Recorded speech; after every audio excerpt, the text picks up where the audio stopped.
My name is Melissa Miller. I'm a senior producer at 2K working on Duke Nukem Forever. I think that Duke has a lot going for it that a lot of the current games, like, yeah, there's definitely been an evolution in the first-person shooter genre since Duke 3D came out.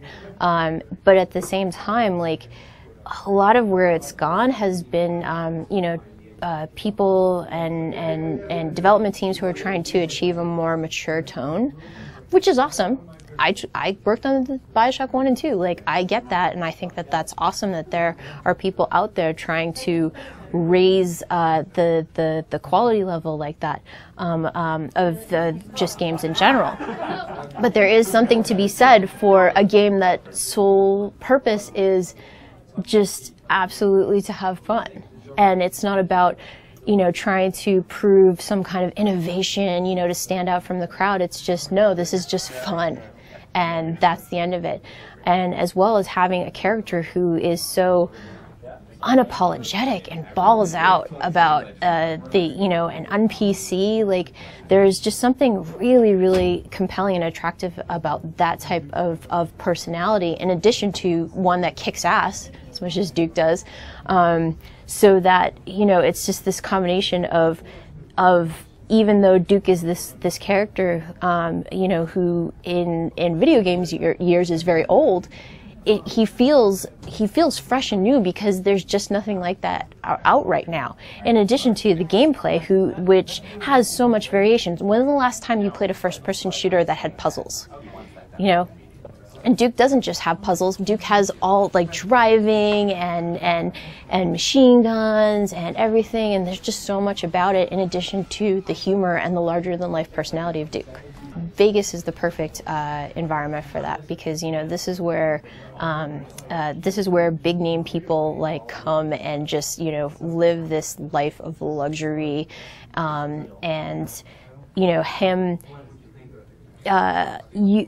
basically leveraging his popularity for having saved the Earth into becoming a successful businessman with multiple franchises. Like, that's pretty funny in and of itself. And here's Duke, this he kicks ass, and sent the aliens running and saved the Earth. But yes, he's got Duke Burger, and yes, he's got the Lady Killer Casino, and like that type of stuff is cool. And I think, like, Vegas is kind of the perfect environment for that. As well as, like, basically having a casino where there's a museum dedicated to himself, and has got all the gold statues, naked women and everything. Oh, that could only happen in Vegas. And it's pretty cool too because it's like, the world is a parody of our own, but at the same time, like, one of the things that makes it work is that Duke doesn't treat it as a parody, and it's like that's his world. And by playing Duke Nukem Forever, you are, it's Duke's world, and we just play in it. And you're signing up for that. It's pretty fun. I'm from Las Vegas, and I say kill them all. There were a lot of opportunities. There's definitely opportunities for Duke to be driving himself at larger, but, like, the fact that when he shrunk down, that they put him in some kind of, like, toy RC car is just really cool. It's set up really well too, because when you play it in the demo, you find this controller and you have to control a little RC truck to solve puzzles in order to progress. And then you're like, oh, that's cool. And then, like, a little while later, you're actually getting into a toy RC car and driving it, and you're like, ah. The arsenal of Duke 3D was really, really important to fans. And even playing in the demo today, you can see a lot of old fan favorites. You've got the pistol, you've got the Ripper, the shotgun, personal favorite, and you've got the Devastator. You also have some alien weapons that you can choose, like AT Captain's Laser or the AT Laser and so forth. But there's still a few more that are not in the demo that we think people will be really, really excited about and offer really cool gameplay opportunities.